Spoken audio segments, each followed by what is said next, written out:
అత్యంత కృప కలిగిన యేసు క్రీస్తు నామములో వాక్యాన్ని వింటున్న బిడ్డలందరినీ కూడా దేవుడు సమృద్ధిగా దీవించి ఆశీర్వదించును గాక. ఆమేన్. ప్రియ దేవుని పిల్లరా, అందరూ ఎలాగున్నారు? బాగున్నారు కదూ? ఆరాధనకు సమయానికే మందిరానికి వెళ్ళి దేవుని సన్నిధిలో ఆరాధించి సమయం అయ్యేంత వరకు మందిరంలోనే ఉండి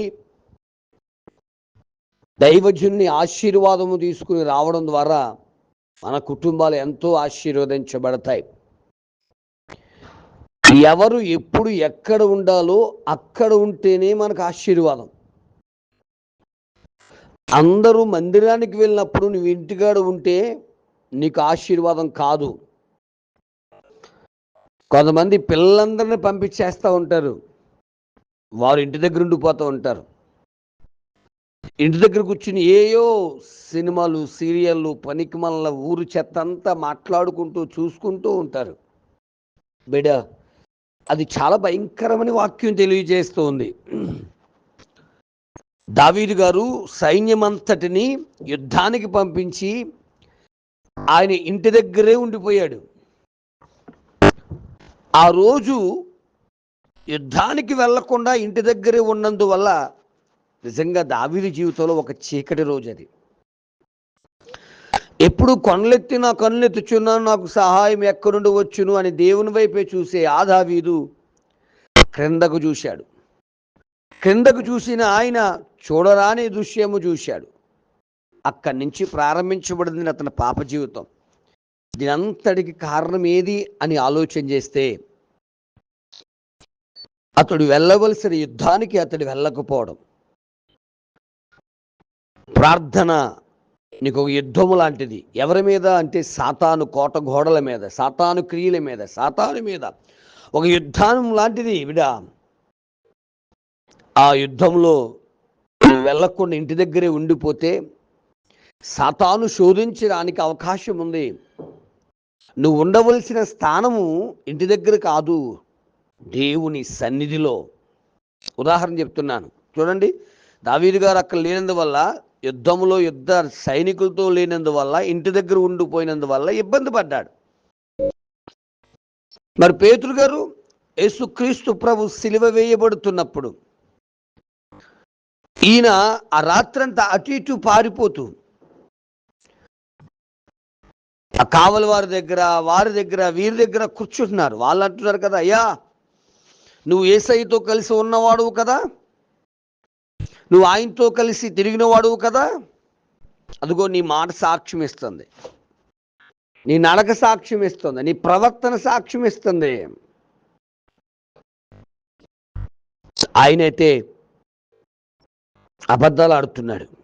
ఆయన ఎవరో నాకు తెల్లదసలేదు, ఒట్టు పెట్టుకుంటున్నాడు, ప్రమాణం చేస్తున్నాడు. ఉండవలసిన స్థానము యేసయ్య దగ్గర, ఉన్న స్థానము కావలి వారి దగ్గర, లోకస్తుల దగ్గర ఏమొచ్చాయి? అబద్ధాలు వచ్చాయి. దావీదు ఉండవలసిన స్థానం యుద్ధ రంగంలో ఎక్కడున్నాడు? ఇంటి దగ్గర. ఏమొచ్చింది? పాపం అంటుకుంది. జీవితాంతకాలం పాపం ఏలుతుంది.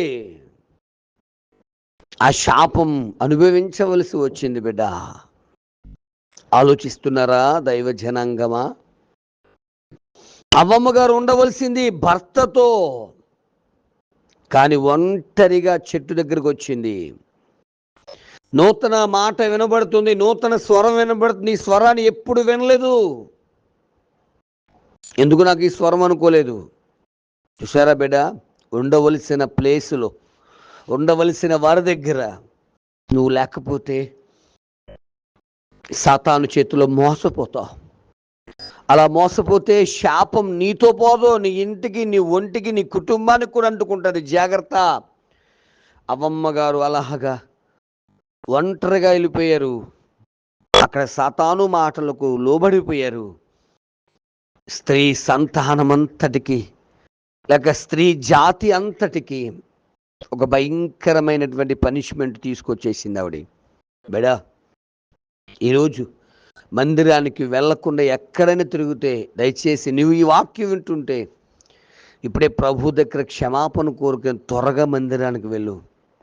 ఈరోజు అనేకమైన పనులు పెట్టుకుని మందిరానికి ఆగిపోయేవాడిగా ఉంటే దయచేసి ఆ పనులన్నీ ఆపి ఇప్పుడైనా ఈ శాప పాపాలు నీ మీదకి రాకముందే ప్రభు దగ్గరకు వస్తే తప్పకుండా దేవుడిని దర్శిస్తాడన్న, దేవుడిని ఆశీర్వదిస్తాడు.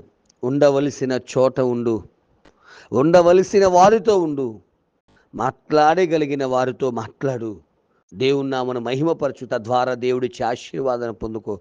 దేవుడి మాటలు దీవించును గాక. ఆమేన్. పరమ తండ్రి నీకు వందనాలయ్యా.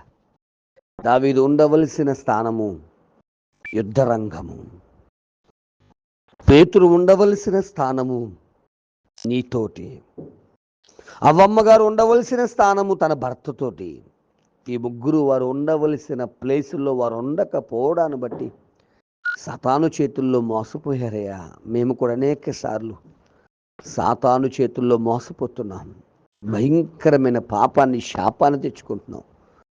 అలా ఈ వాక్యాన్ని వింటున్న బిడ్డలు ఎవరైనా అలా పాపంలో పడుతుంటే క్షమించమని, నడిపించి, రక్షించి, స్థిరపరిచి, బలపరిచి, మహిమ పొందమని, వర్ధలింప చేయమని మహిమ కలిగిన యేసు నామమున అడుగుచున్నాను తండ్రి. ఆమేన్.